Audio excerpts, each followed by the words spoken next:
Boa noite. O decreto do presidente Jair Bolsonaro facilita o porte de arma para algumas profissões, mas o assunto, claro, divide opiniões. Por isso, o Câmara Debate de hoje vai tratar deste assunto. Os meus convidados são os vereadores Luiz Miguel Chaes e Roberto Gabriel Tozon, o agente da Polícia Federal Jean Schmidt e também o representante da Comissão de Direitos Humanos Paulo César Carbonari. Boa noite. Sejam muito bem-vindos. Boa noite. Boa noite. Bom, então as mudanças elas já eram esperadas para caçadores, atiradores esportivos, colecionadores e moradores da área rural. Porém, a novidade foi então a extensão do porte a diversas profissões, incluindo, por exemplo, detentores de mandatos eletivos, agentes de trânsito, advogados e jornalistas que façam a cobertura de pautas policiais. Quero saber, então, a opinião de você sobre este decreto. A violência vai aumentar ou o cidadão precisa ter o direito de se defender? Vereador. Posso começar?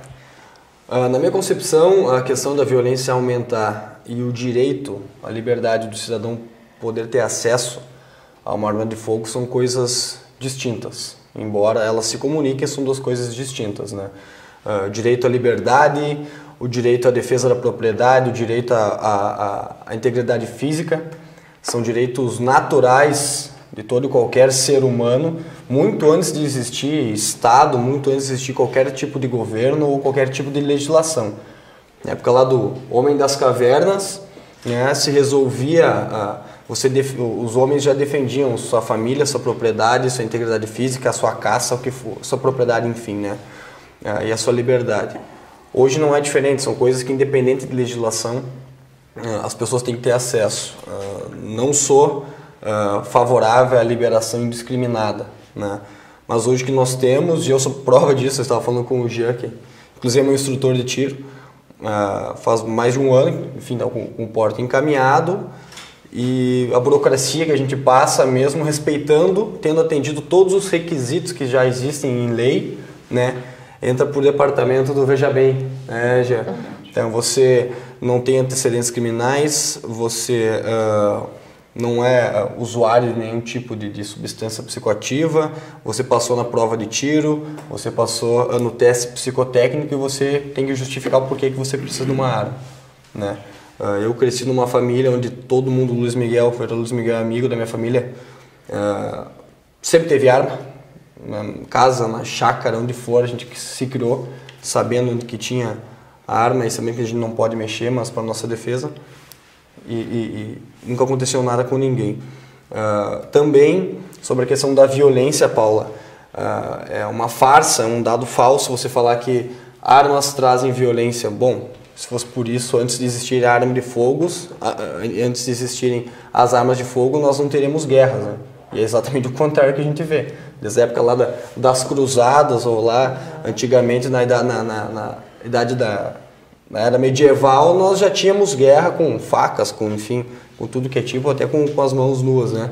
Então não vai ser a arma ou não, o acesso à arma que vai vir a aumentar a violência. Até porque a pessoa que está hoje cometendo algum tipo de delito com uma arma de fogo, ela não tem essa arma registrada, ela já tem acesso a essa arma, né? O Estatuto do Desarmamento está aí para provar que é a maior bobagem que já foi uma tentativa, né, frustrada de implementar algum tipo de controle assim, em qualquer lugar do mundo que foi tentado fazer isso, independente de cultura, de qualquer variação demográfica, de classe social, grau de instrução, religião, em todos aconteceu a mesma coisa, né? Dando sequência, eu quero cumprimentar primeiro os debatedores desta noite aqui, o Jean, da Polícia Federal, o Paulo, que representa aqui os direitos humanos, meu colega vereador Beto, Paula, e os nossos telespectadores do nosso canal 16 da TV Câmara. Esse debate tão importante. Primeiro, quero dizer que desde que o Estatuto de Desarmamento está em vigor, foi em 2006, né, Jean? 2006? 2013, a lei entrou em vigor efetivamente com o recadastramento final de 2010. Então é o seguinte, mas desde que essa lei entrou em vigor, o delinquente ele nunca deixou de ter acesso às armas. Isso aí veio para a pessoa de bem, para o empresário, para o agricultor, a pessoa de bem foi atingida por esse estatuto.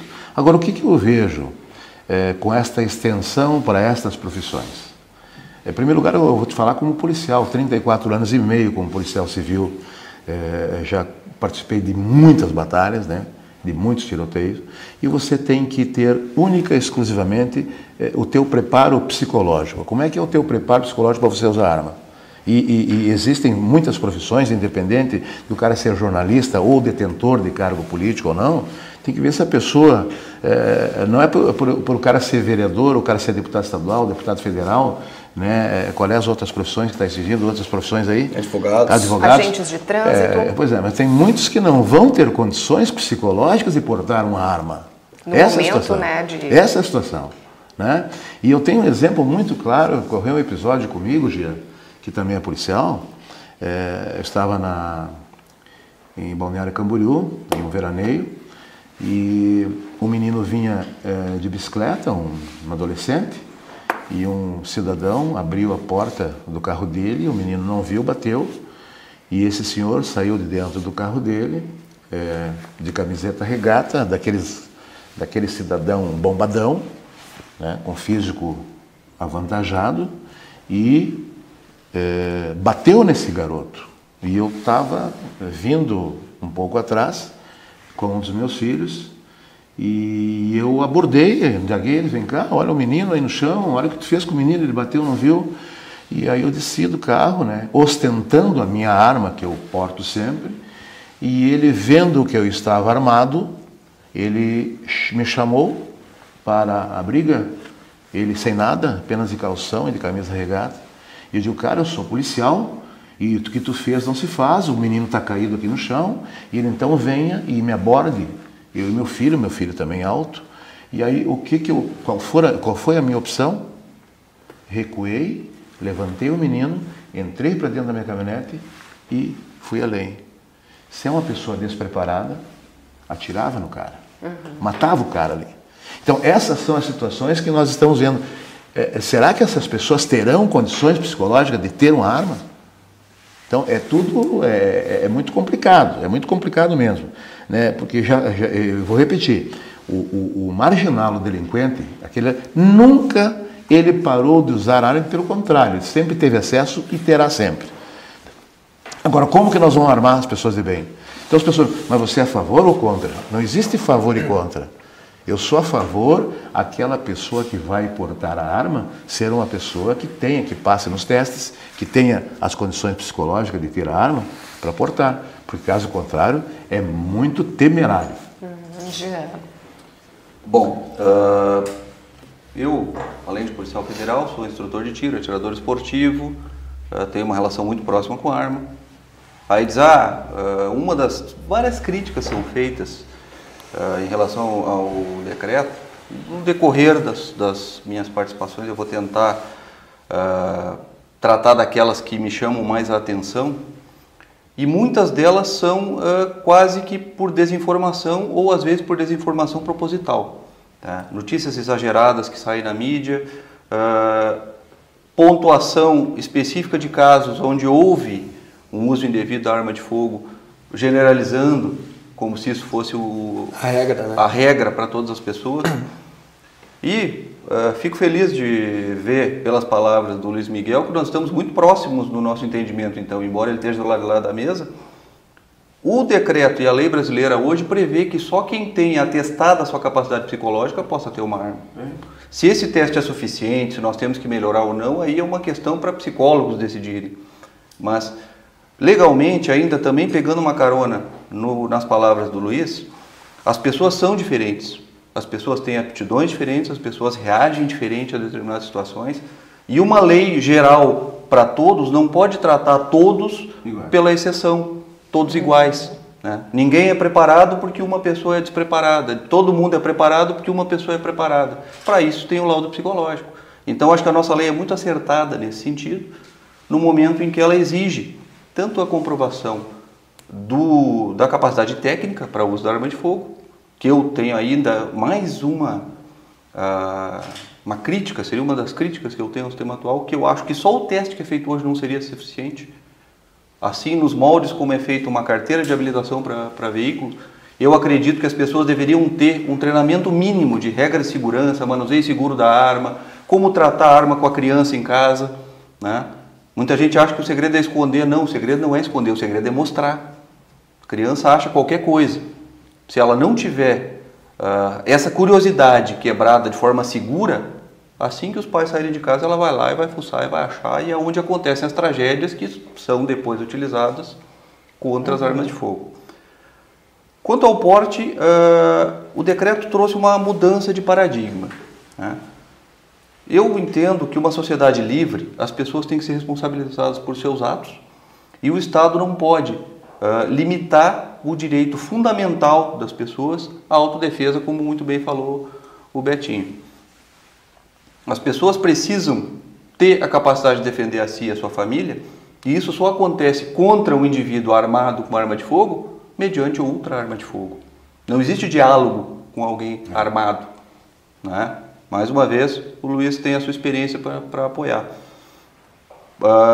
Estupro, crimes patrimoniais, invasão de residência, tudo isso fica muito mais difícil para o delinquente se tem uma arma na casa ou se ele pensa que pode ter uma arma na casa.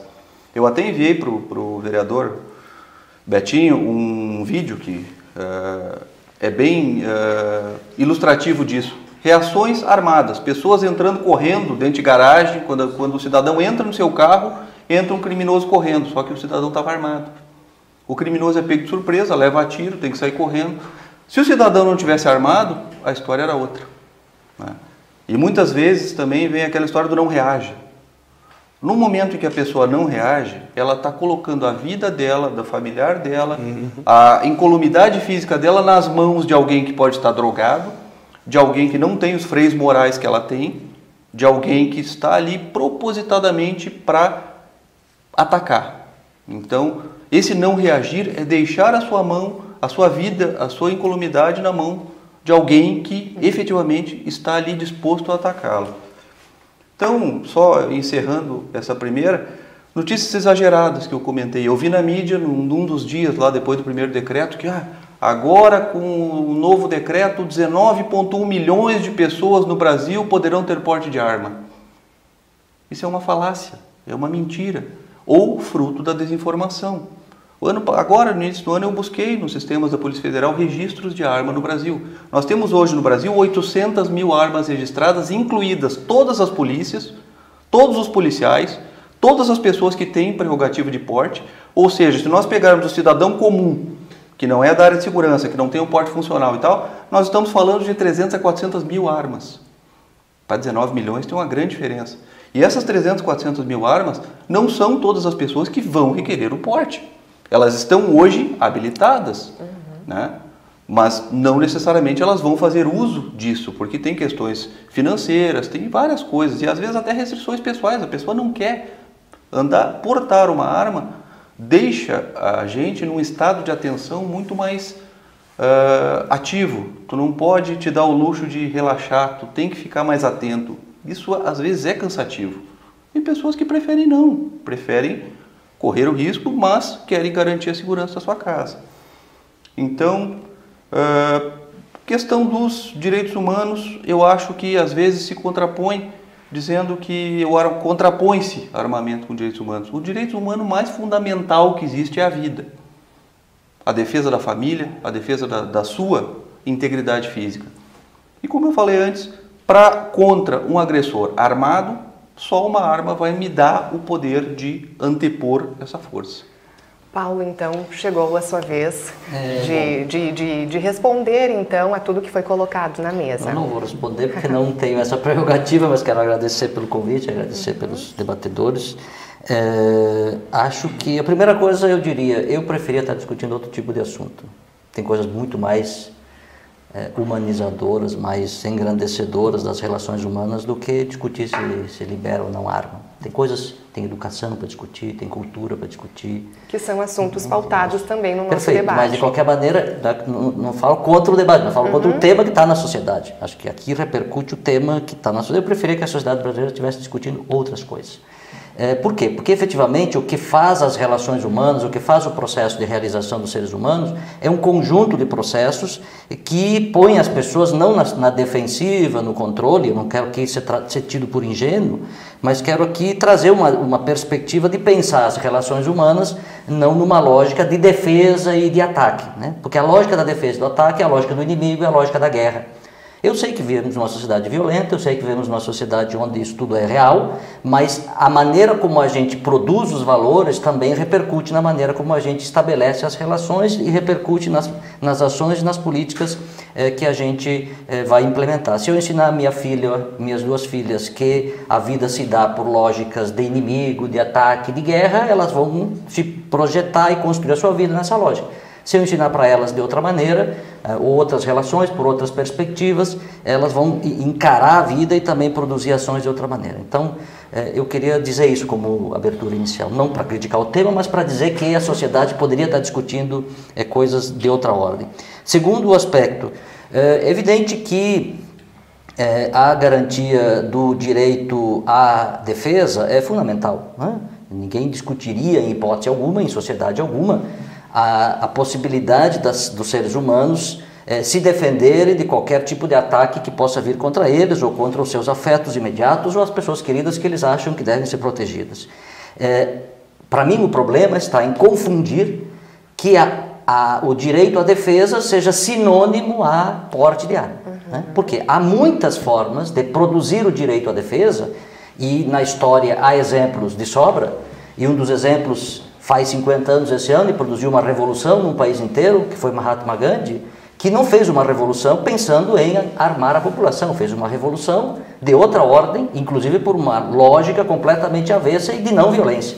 Então, para dizer que a minha primeira premissa tem sentido, ou seja, ela não é uma premissa ingênua, é uma premissa efetiva. Existem sociedades, existem experiências históricas onde se pode defender a população, mas não por lógicas desse tipo. Então, para dizer que a gente pode e deve, e é fundamental a gente garantir e promover o direito à defesa, mas isso não significa necessariamente, ainda que, Jean, numa situação em que você está diante de um sujeito que esteja armado. Há exemplos que efetivamente podem nos ajudar nessa compreensão. Então, duas primeiras ideias. A terceira, eu participo desse debate desde o período da discussão sobre o referendo do desarmamento.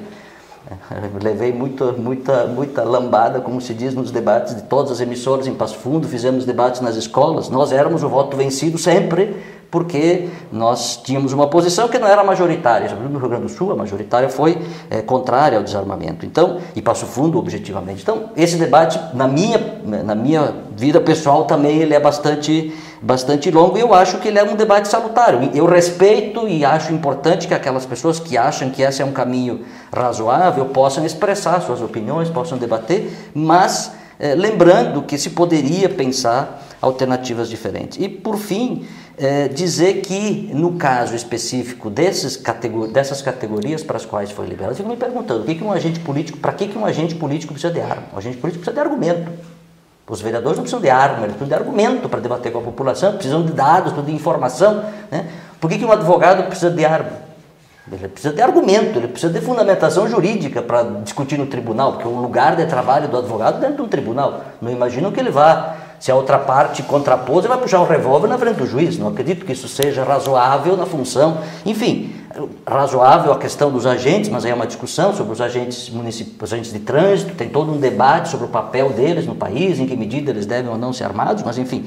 Então, objetivamente, quando a gente vai pensar essas situações, no caso específico da ampliação, a gente pode se perguntar sobre em que medida isso é razoável para essas categorias. Eu queria dizer que, objetivamente, eu acho que qualquer medida desse tipo, ela promove uma falsa expectativa de segurança, e para mim é o que, ainda que a gente possa, desvincular a segurança do direito à defesa, na prática o argumento para a liberação da arma é vem carregado da questão da segurança. Então, eu acho que é vender uma solução que não é solução para o problema. Vocês mesmos já concordaram aqui. Na verdade, o problema da segurança pública é muito mais grave, é muito mais complexo do que o uso de armas ou não por determinadas categorias da sociedade. Aliás, Nova York, Rudolph Giuliani, conservador, quando promoveu tolerância zero, uma das primeiras medidas do tolerância zero era só a polícia anda armada, ninguém mais. Então, um dos exemplos onde efetivamente se produziu a redução dos indicadores de violência no mundo, que é citado como exemplo, inclusive. Então, isso para mostrar que a relação entre armar e segurança efetivamente não é direta, e não, aliás, nem para aumentar a violência, nem para reduzir a violência. Eu escutei a semana em Santa Catarina uma reportagem dizendo que a redução dos índices de violência em Santa Catarina teria sido em razão dos novos decretos de armas. O próprio ministro da Segurança Pública deu uma entrevista há algum tempo atrás dizendo que é impossível fazer uma relação imediata entre os decretos recentissimamente estabelecidos com qualquer indicador de violência. Seria uma irresponsabilidade fazer esse tipo de raciocínio. Então, eu acho que quando se trabalha essa ideia na relação com a segurança, aí para mim está um problema. A gente acaba não criando um debate sério sobre a segurança, e para mim o maior problema, com isso eu concluo, é que você está dizendo para a população que efetivamente ela vai ter acesso, mas quem pode comprar arma, por todos os requisitos que vocês já colocaram aqui, não é o Paulo Carbonari ou o José lá da periferia, porque ele não vai ter dinheiro. Então os mais pobres efetivamente não vão ser beneficiados por políticas desse tipo.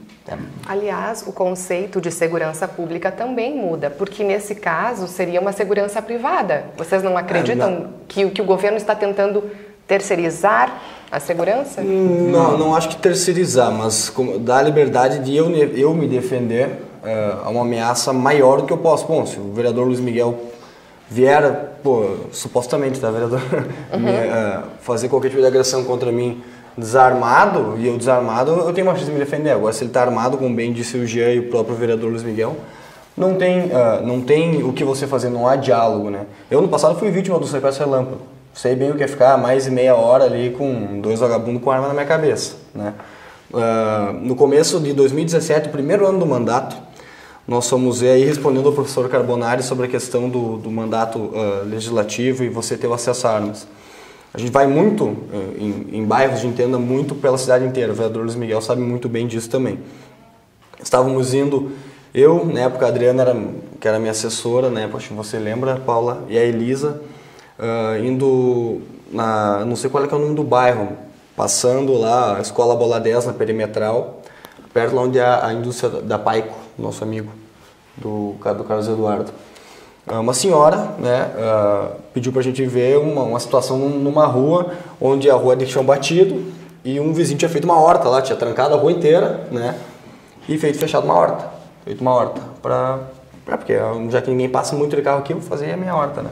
Inclusive, um servidor da prefeitura aqui, do patrimônio, foi junto, o Gia, deu seu xará, né.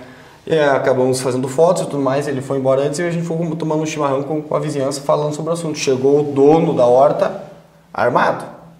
Eu, 2 mulheres, uma senhora de 60 anos e o filho dela, que eram os moradores. Eu estava correndo risco de tomar um tiro. Então a gente se expõe, um advogado...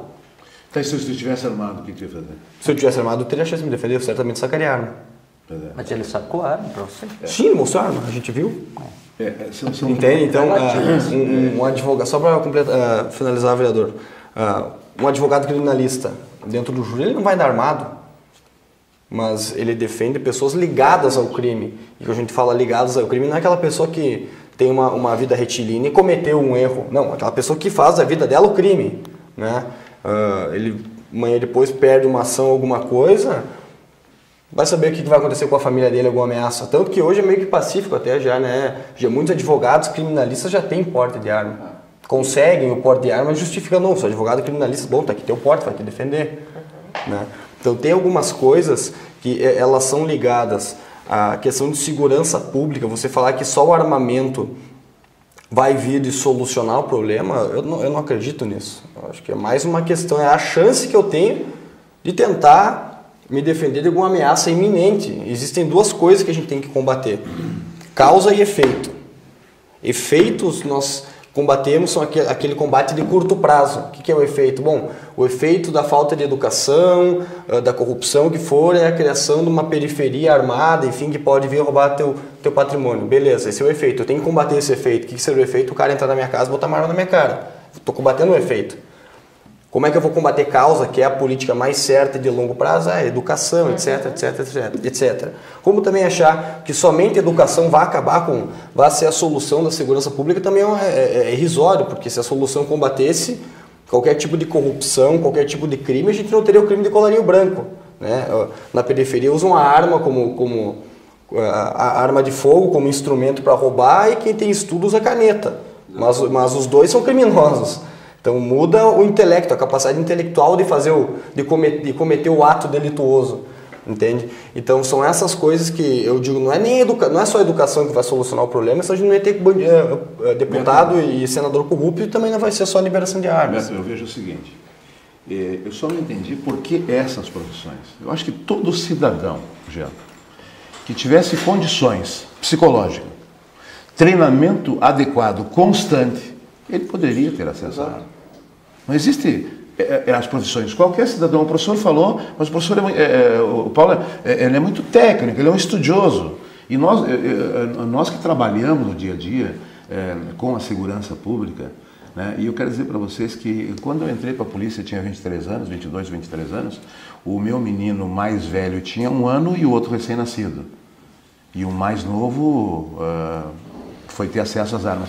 E todos eles viram armas desde pequeno, desde criança, sabendo que aquela arma era perigosa, era o meio de trabalho do pai se defender, e que eles não poderiam tocar e não poderiam ter acesso. E a minha arma já, ela nunca foi escondida. As minhas armas, elas estiveram sempre ali, e eles foram doutrinados a não chegar perto, professor.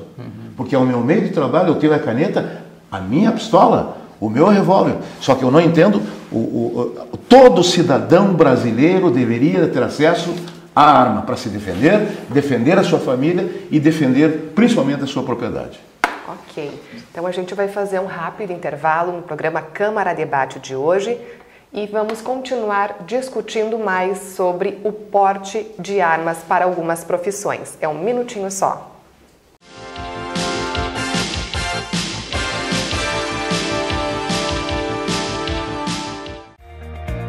O que é importante para você é importante para a Câmara. A Câmara de Vereadores tem compromisso com a comunidade e transparência na gestão. Por isso, debater as necessidades da comunidade faz o trabalho do Legislativo ter muito mais resultados para você. Com participação, as mudanças acontecem e os investimentos geram mais desenvolvimento e garantem um futuro melhor para a nossa cidade. Câmara de Vereadores de Passo Fundo, a casa dos grandes debates.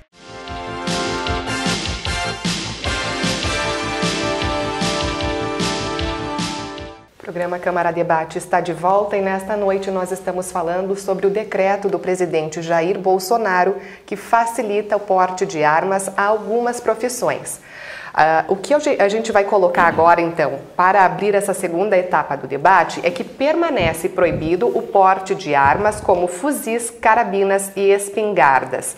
O decreto ainda facilita a compra de munição para algumas categorias, como caçadores ou associações de tiros esportivos. Porém, o que chama a atenção bastante é a prática de tiro por menores, a partir de 14 anos com autorização dos pais. Gê, acho que você pode iniciar, então, falando para a gente um pouquinho sobre isso. 14 anos é a data mínima, então. Eu pontuei bastante algumas coisinhas aqui para ser tratados e é interessante tu colocastes um ponto em que eu, particularmente, me incomodei com esse último decreto. Eu preferi o outro que era 9. Por quê? O meu filho tem 9 anos. Eu posso levar ele no clube de tiro numa situação de um ambiente controlado, dando as corretas normas de segurança para ele efetuar um esporte que eu pratico, sob minha supervisão. Esporte olímpico, né? Um esporte olímpico, sob minha supervisão, onde o risco dele se lesionar ou lesionar alguém é zero, porque ele atira em direção a um para-bala que é projetado para isso, que é tudo. Enfim, se demoniza o tiro como se fosse uma coisa de alto risco. No entanto, se o meu menino quiser pegar um skate e descer um half pipe, provavelmente ele vai quebrar uma perna, porque ele não tem habilidade para isso. De bicicleta na ciclovia ele pode ser atropelado, e ele pode fazer. Tem vários outros esportes que ele pode praticar que tem um risco de dano pessoal e dano a terceiro muito superior ao tiro, e o tiro sofre essa discriminação. Óbvio que em nenhum momento eu vou defender que uma criança na idade do meu de 9 anos ande armado ou tenha porte, enfim. Eu estou falando de uma circunstância de ambiente absolutamente controlado, né? Dentro de um clube de tiro, sob supervisão, numa pista adequada. Eu preferia a versão anterior, eu, inclusive já estava fazendo planos de levar o meu filho, porque hoje ele atira de carabina de ar em casa. Poderia levá-lo para atirar de 22, agora já não posso mais, vou ter que esperar ou pedir uma ordem judicial. Então, esse tipo de coisa eu acho que faz parte dessa demonização do objeto, que o Benê Barbosa, que é o maior expoente contra o desarmamento, aí fala, é a demonização do objeto. A arma vira uma coisa má em si, ela é o mal incorporado. Eu tenho 45 anos, eu tenho arma há 25 anos. E sou policial há 12. Então, 13 anos antes de ser policial, eu tive arma. E eu era um técnico em eletrônica, eu não tinha profissão de risco, eu não tinha nada. E tive porte por 2 anos. Nunca matei ninguém, nunca botei minha arma para ninguém, nunca tive absolutamente nenhum problema. Inclusive, nesse período, nunca precisei nem fazer uso dela para minha defesa. Como policial, eu já precisei fazer uso dela para minha defesa, mas o uso dela para minha defesa foi simplesmente demonstrar para aquele potencial agressor, porque a agressão não se concretizou, porque ele viu que eu tinha condições de me defender, que eu estava armado. Empunhando, botando a mão, eu não saquei a arma, eu botei a mão na arma e olhei para ele. Foi o suficiente para ele mudar o rumo, que ele vinha caminhando em minha direção, mudar o rumo e ir para o outro lado. Então, esse poder de dissuasão, esse poder de tu mostrares que tu tens condição de combater o mal, é uma das vantagens inequívocas da arma de fogo. Nenhum outro instrumento vai dar esse poder contra alguém que porte uma arma de fogo. Eu tinha pontuado alguns pontos aqui. O professor falou da questão de que é um tema que ele não gostaria. Acho que ninguém gostaria, né? Eu costumo dizer, até brinco com a minha mulher, que o mundo é injusto, cruel e feio. E nada que a gente fizer vai mudar isso. A gente tem que aprender a conviver e tentar fazer com que a gente, os nossos, tenham uma vida justa e, ao mesmo tempo, tentar melhorar um pouquinho isso aqui. Quem sabe, daqui a 50 anos, nós não precisamos mais falar de violência. Hoje precisamos. A questão infelizmente, da defesa armada, contra um criminoso, tem as situações onde aparece as defesas onde o cidadão atinge o criminoso, ele foge, ele morre, enfim. A única pessoa que quis deliberadamente estar naquela posição foi o criminoso. O cidadão não quis aquilo. O cidadão não pediu aquilo. O cidadão se viu surpreendido dentro da sua garagem, como alguns vídeos que eu tenho ali, com um vida louca entrando correndo com uma arma na mão. Com certeza não era para pedir as horas e nem para dar bom dia para ele. E se ele não estivesse armado, ele não poderia ter repelido aquele criminoso de nenhuma outra forma. Não existe argumento com o criminoso. O criminoso ele é imune à empatia, ele não tem valores morais, ele não tem freios morais. Nesse ponto, até num conflito deliberado, o cidadão ainda tem uma desvantagem, mesmo estando armado, porque o cidadão sempre vai pensar 2 vezes em matar o criminoso. O criminoso não pensa. Em sua grande maioria, ele quer sair dali. Se ele tiver que matar 20 pessoas para sair dali e não ser preso, ele vai fazer.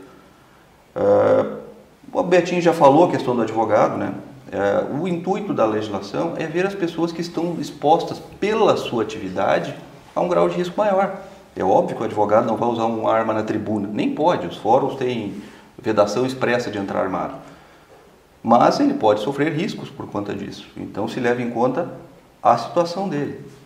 Segurança pública, foi tratado aqui que a arma, essa suposta possível proliferação de armas, não vai afetar. Um exemplo que eu adoro, que sempre é falado, é o seguinte: é óbvio que o extintor de incêndio dentro de casa não vai eliminar a necessidade do corpo de bombeiros. Então, eu ter uma arma em casa não quer dizer que o Estado não tenha que prover segurança pública. Mas se o corpo de bombeiros existe, por que eu sou obrigado a ter um extintor?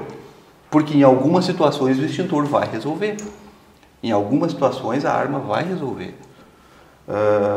Nova York, é importante também. Nova York, o professor comentou de tolerância zero. O problema é que hoje nós vivemos numa doutrina ideológica no país, já faz alguns anos, mais de 20 anos, desde a Constituição, 30 anos, de tolerância total. É o oposto da tolerância zero. Nós vemos hoje a maior incidência dos casos de homicídio, por exemplo, o último vídeo que eu acho que todo mundo teve acesso, que foi o pai e o filho mortos num assalto a uma relojaria lá em Estância Velha. Os dois criminosos já tinham antecedente, os dois já tinham homicídios, os dois deviam estar presos e não estavam. Mas sobre isso, veja, nos últimos 10 anos o país triplicou a população carcerária, quase o tanto dos presos estão com prisão expedida e poderiam ter sido presos. Se nós prendêssemos todos os que têm determinação de prisão, nós provavelmente reduziríamos. Dobraríamos e nem por isso resolvemos o problema. Então, o que eu quero chamar a atenção é que as medidas de segurança, minha observação foi, para você construir uma política de segurança, você tem que construir um conjunto de medidas.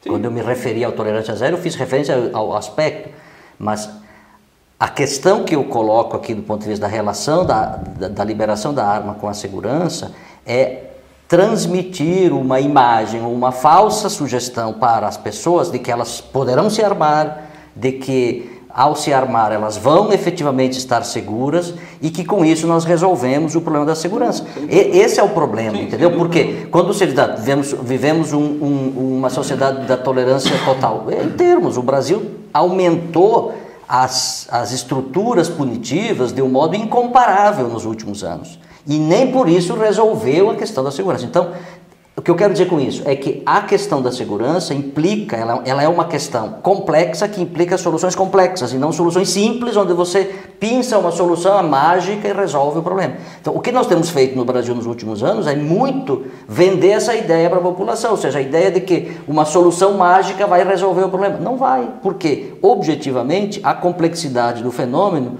né, tem aquela famosa teoria das janelas quebradas, sobre a segurança, que vai dizer, bom, se tem uma janela quebrada, a tendência é o quê? Que a pessoa vai lá e jogue mais uma pedra e quebre a que está do lado, e não vai lá consertar. Essa é a lógica. Então, uma sociedade onde você tem problemas, se você não começar por criar outras dinâmicas de interação social, todas as melhores experiências do mundo que enfrentaram os problemas graves de segurança, implicaram em mudança de dinâmica societal, ou seja, não superar a lógica do inimigo, superar a lógica da guerra e implantar dinâmicas de relacionamento, mudando o ambiente interpessoal e comunitário, mudando o ambiente doméstico, porque a violência também está dentro de casa, está aí o feminicídio, está aí a violência e exploração sexual, Passo Fundo é uma das cidades onde isso registro é alto. Então, uma série de situações que implicam em mudança da perspectiva de compreensão. Para mim, esse é o debate que nós precisamos fazer. Por isso que eu disse no começo que eu preferia estar discutindo sobre outro ponto de vista. Por quê? Porque se eu trabalhar a lógica do ataque, a perspectiva vai ser essa, do ataque e da defesa. Se eu trabalhar na lógica da cooperação, da construção, da produção de alternativas, eu tenho outras soluções. Não estou dizendo com isso, professor, que a gente não possa eventualmente ter a liberação, e tem no Brasil, é possível ter armas. Não estou dizendo que não se deva fazer isso. O que eu estou dizendo é que, dependendo da ênfase onde você joga o debate público sobre as questões, você vai induzir processos sociais de um tipo ou de outro. É isso.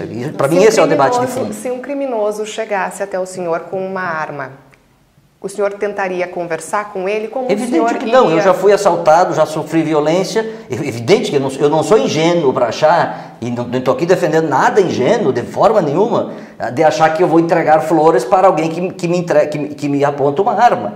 Eu posso até ter muita sorte e seduzi-lo com as flores, mas isso será um acaso absoluto. Então, esse tipo de ingenuidade não é parte desse debate. O debate não é esse. O debate é sobre quais são as dinâmicas que a gente induz. Se eu digo para uma criança que o modo dela se defender, quando outra criança dá um tapa nela, ela dá um tapa de volta, eu crio uma dinâmica de relação entre as crianças. Se eu ensino para ela que quando ela leva um tapa, ela pode se afastar e procurar outras pessoas que ajudem ela a se defender e não sair imediatamente atacando, é outra forma de reação. Não estou dizendo que essa tem que ser a reação. Eu que estou dizendo é que há dinâmicas diversas e, dependendo da ênfase que você põe, você cria uma solução. Meus dois sobrinhos com a mesma idade viviam as turras, brigando e se engalfinhando. Quando eu ia lá nas férias, o que eu fazia? Eles pegavam literalmente na violência. Eu punha com força, um sentado na frente do outro. e ficavam às vezes 1 hora um sentado na frente do outro. Quando o olhar dos dois cruzava, acabou a guerra. Às vezes precisava 1 hora, mas eu tinha que segurar, eu tinha que ter força para segurar. Estou dando um exemplo banal, simplório, mas o que eu quero me referir aqui no debate é sobre onde nós jogamos a ênfase. Eu acho que a lógica da arma joga a ênfase sobre a dinâmica do ataque e a defesa, que não é uma boa dinâmica para enfrentar nenhum processo social. Quer dizer, só uma situação que, às vezes, na teoria é uma coisa, na prática, e principalmente para mim e para o Jean, que trabalhamos com a segurança pública, trabalhamos armados, né? O nosso meio de trabalho é a viatura, é a arma e a algema. E eu quero dizer que eu acho que desta mesa aqui, quem tem experiência antes de 85, eu entrei para a polícia em 81, nem o Jean não estava, eu fui policial antes da Constituição. O que existiu, professor, e vamos ser prolixo, o que existiu ao longo de muitos anos foi um grande desmando, né, de invasões de terras, disso, daquilo, e isso foi causando um grande problema social no Brasil, em que você não era dono da tua propriedade. Você não era. Não, a ocupação aconteceu em função do social. Esse é meu ponto de vista, professor. Dá licença. Veja bem, você não é dono da tua propriedade, invasões, é MST, é uma outra situação. Não. Vamos respeitar, vamos armar sim quem tem condições de ser armado, vamos dar treinamento adequado, vamos armar a população. Eu sou de acordo, porque nós temos que defender a minha propriedade rural, a minha residência, eu tenho que defender meus familiares, né? Então eu falo aqui como policial que eu já combati sim, né? Eu tive que matar dentro da minha profissão, né? Não foi só uma vez. Então, existem diferenças de pensamento, professor, mas eu acho que na prática não é assim. É muito bonito a história. É que o senhor não pode desqualificar a teoria em razão da prática. A teoria e a prática são componentes próprios da dinâmica. Não é porque o senhor é prático que tem mais razão do que eu tenho teoria. As duas são visões diferentes. O povo está revoltado e precisa se armar para defender a sua família e a sua propriedade. Como é que o senhor acha que vai resolver a violência contra a exploração sexual de crianças dentro de casa? Com revólver? Vai resolver? Não. E uma coisa de boa. Você dá um exemplo. Tem muitos tipos que não se resolvem. Se a mulher tiver armada, ela pode se defender. Não, é outra situação. Eu estou falando da violência da criança, da exploração sexual cometida pelos padrastos, pelos pais dentro de casa. Todo um exemplo. Mas é que são coisas diferentes, professor. E com relação, é evidente, vocês também usam os exemplos que lhes convém, eu uso os que me convêm. A questão de fundo, vereador, em relação ao que o senhor está dizendo, lembra o senhor, a Constituição brasileira diz que todos têm direito à propriedade, não sou contra hipótese alguma, também sou proprietário, mas a propriedade tem que cumprir a função social. Então, quando eventualmente a propriedade não cumpre a função social, a própria Constituição abriga a possibilidade de contestar aquela propriedade. Eu vou defender. De quem? Por MST, é meu, eu não estou usando, não está cumprindo função social. Essa questão então, assim, ó. Mas é a visão dele. Mas não é o MST que determina, é o INCRA que diz qual é o índice de produtividade? Não é o MST que determina isso. Tivemos uma CPI do INCRA há 2 anos, professor. Mas ainda bem que agora parou, que agora eles não vão invadir terra nenhuma mais. Uma coisa assim, ó, vamos sair dando tiro, vai dizer que sabe resolver o problema. Não, a questão maior, que uma das coisas que desvirtua o argumento, professor, é justamente se tratar como se fosse a questão da arma, a panaceia que vai resolver todos os problemas, quando em nenhum momento está sendo dito. Vamos supor, alguém está atravessando a Avenida Brasil aqui agora, é atropelado, tem uma fratura na perna, uma fratura no braço, uma parada cardíaca e um traumatismo craniano. O que os médicos vão tratar primeiro? Eu não sou médico, eu estou falando pela lógica. A primeira coisa que vai ter que ser tratada é a parada cardíaca, porque senão não adianta. Se eu for consertar o fêmur e deixar o coração parado, a pessoa vai morrer. A questão da liberação de arma agora é simplesmente o seguinte: estamos numa sociedade com índices de violência altos.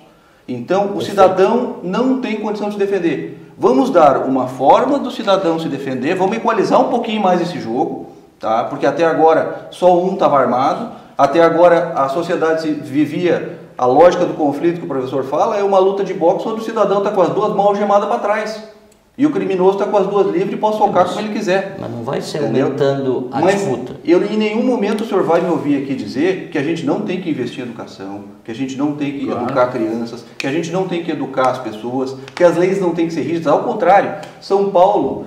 Tem um gráfico aqui, pena que não tem como mostrar. São Paulo diminuiu absurdamente o número de homicídios, ao mesmo tempo em que aumentou bastante o encarceramento. Essa questão do superencarceramento no Brasil é outra falácia. Se tem muita gente presa é porque tem muita gente que cometeu crime. Ah, tem crimes, tem pessoas que estão em prisão provisória, estão sem julgamento. Ok, porque o Estado brasileiro não se aparelha para julgar esses fatos. Rapidamente. E quem paga de novo a conta por isso é o cidadão. Porque alguns criminosos vão ser, sim, inocentados no final das contas e vão lá matar o dono da joalheria em Estância Velha, porque o sistema não abarca, porque os estados não investem em presídio, tem preso guardado dentro de carro. Aí o juiz bonzinho agora, semana passada, proibiu de prender em Porto Alegre.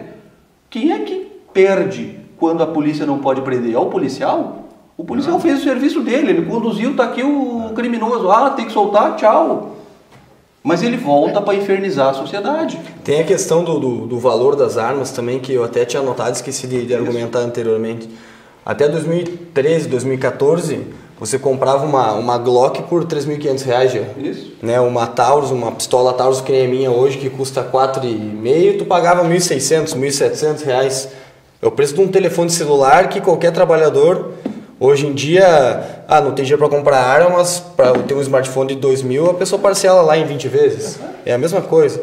Foi criado um monopólio pelo governo federal, então, o governo do momento, que eu não lembro qual era, o governo Dilma ou Temer, não lembro já, quando que foi feita a proteção, a reserva de mercado para Taurus, para coibir a compra, vereador Luiz Miguel, de armas importadas, como é o caso da Glock, uma das melhores armas do mundo. Resultado, hoje uma Glock usada, 10 mil. Uma Taurus nacional, que tem uma qualidade muito, muito, muito inferior às outras armas, aqui indústria nacional, né, que custava 1.500, está custando 4.000. Nos Estados Unidos nós temos vídeo, nos grupos armamentistas do qual participo, uma arma igual, essa que eu tenho, que uma 838C, nos Estados Unidos vendida a $180. Ou seja, exportando a arma, produzindo no Brasil, exportando para outro país, lá do outro lado do continente, né? Com todo o custo logístico, todas as taxas de importação, sai mais barato do que eu comprei aqui, que é produzido em casa. Por quê? Reserva de mercado. Então a culpa é do governo disso. Eu coloquei aqui também, é uma forma de quebrar o monopólio da importação de armas no Sem Brasil. dúvida. Para a Sem gente dúvida. encerrar o debate de hoje, eu quero deixar um minutinho para cada um fazer as suas considerações finais. Pode ser você, Jean. Pode ser. Bom, eu acho que os pontos principais que eu tinha para tratar aqui já foram, inclusive, alguns tratados pelos demais debatedores. Eu vejo assim, a situação da arma de fogo, eu concordo com o vereador Luiz Miguel. Por mim, o decreto ainda está fraco. Embora ele, quando elenca as profissões, ele não é exaustivo. Ou seja, qualquer pessoa, qualquer brasileiro que preenche os requisitos pode ter o porte de arma. Aquelas pessoas simplesmente foi dada uma prerrogativa de se presumir uma situação de risco. Por quê? Se a pessoa tem um nome, um CPF, e ela pode ser responsabilizada pelos seus atos, se afere a capacidade psicológica, ele não tem nenhum problema de incapacidade de convívio social, ele não tem agressividade excessiva, que eu imagino que sejam os testes. Toma aqui tua arma. Ah, mas ele vai matar o vizinho. Isso é outra falácia terrível que se faz e que se começa a aquelas coisas que vão se repetindo e repetindo e repetindo. A arma não transforma o caráter da pessoa. A arma não transforma o caráter da pessoa. E os crimes passionais que dizem que se vão evitar com os desarmamentos são os únicos que jamais vão ser evitados e provavelmente o vereador vai me corroborar isso. Crime passional se comete com faca, espeto de churrasco, pedaço de pau, carro, soco. São os mais violentos. São os mais violentos, eles são irascíveis, eles são passionais, eles não têm razão. Então, o instrumento pode facilitar ou dificultar um pouquinho esse crime, mas não vai eliminar. Eu penso que ao longo dos anos agora, o Brasil tem sim que se debruçar sobre questões muito importantes. Temos que sim dar uma atenção na educação. Nós temos uma educação onde, comparado com outros países, estamos em posição vergonhosa no ranking mundial, embora gastamos mais do que os outros países, fruto de vários fatores que não vamos entrar no mérito aqui. Mas, quando eu fazia o primeiro grau lá na escola Coração de Maria em Esteio, tinha escrito, me lembro até hoje, educar crianças para não punir homens. Isso há 40 anos atrás. Tá? Eu acho que a educação, sim, ao longo do prazo, uma educação, uma cultura de cidadania vai fazer com que a gente não precise mais andar tão na defensiva. Até lá, a gente tem que se defender e defender a família. Ok. Vereador. Eu acho que eu já deixei minhas considerações quando dei minha resposta anterior agora.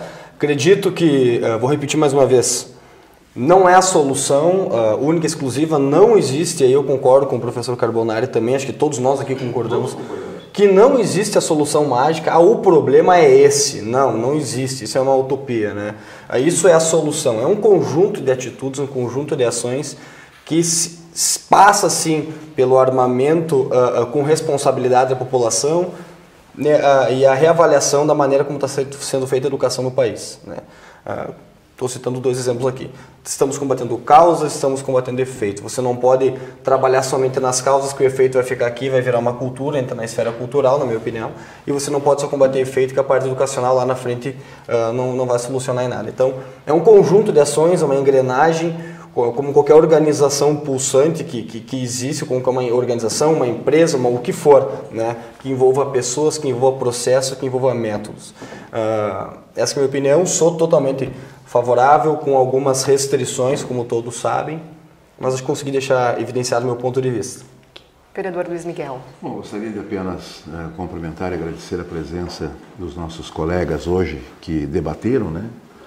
O professor Carbonari, o Jean, meu colega da polícia e também o Beto, e dizer que é um tema importante, a TV Câmara sempre com os temas do momento importante, e dizer que é bastante complicado. Eu acho que a população brasileira, e eu sigo no mesmo caminho do Jean, para encerrar, independente de profissão, pessoa tendo o seu boletim de antecedentes sem problema nenhum, e a pessoa sendo apta com treinamento e ter o seu laudo psicológico, eu acho que essa pessoa precisa portar arma. Nós precisamos sim, sou favorável, não somente a essas profissões, mas outras profissões.